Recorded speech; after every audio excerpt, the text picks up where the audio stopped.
A life or death 8 News Now investigation on 3 East Las Vegas residents who are just languishing inside their apartments with broken air conditioners. Thanks for joining us at 6. I'm Denise Valdez. And I'm Brian Loftus. The 8 News Now investigators talking with some who live in the eastern part of the valley suffering in this sweltering heat. Our Kyle Payne joins us to explain what's going on.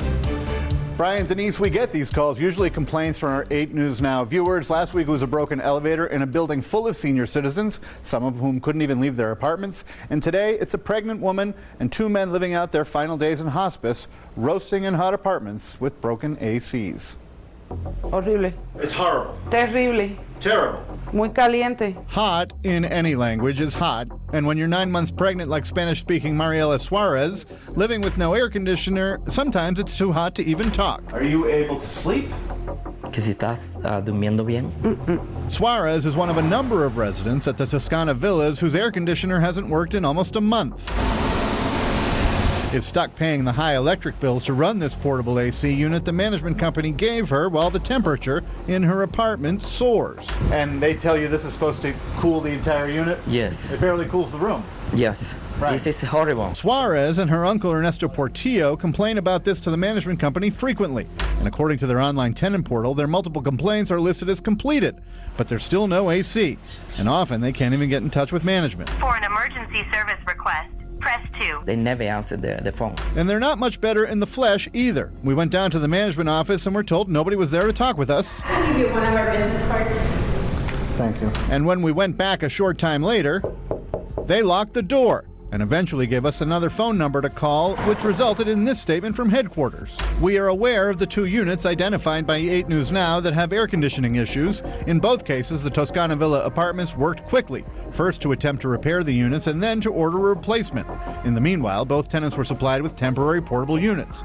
We anticipate that the permanent replacement units will be installed shortly, possibly as soon as today. But even today might not be soon enough for David Guzik and his father, both living in this unit with this portable air conditioner the landlord gave them, and both of them terminally ill, both in hospice. No, he's in the hospice. He's supposed to pass away. Pass away from his COPD diagnosis in the insufferable heat. Do you feel like you're being treated like a human being? No, people don't treat people like this. People don't treat people like this. You heard the management company say earlier it was possible they'd be fixing those AC units as soon as today, but I heard from one tenant this morning and one 5 minutes ago, and so far, nothing new. Now, Kyle, it's 103, 104 degrees out there. It's absolutely sweltering. Why isn't it being treated as more of an emergency? Well, by state law, it is an emergency. It's considered an essential service, and a landlord is supposed to use their, quote, best efforts to fix that stuff within 48 hours, and in this case, it's been weeks. Wow, I mean, you said in your piece like a month. Do the tenants have any kind of recourse then?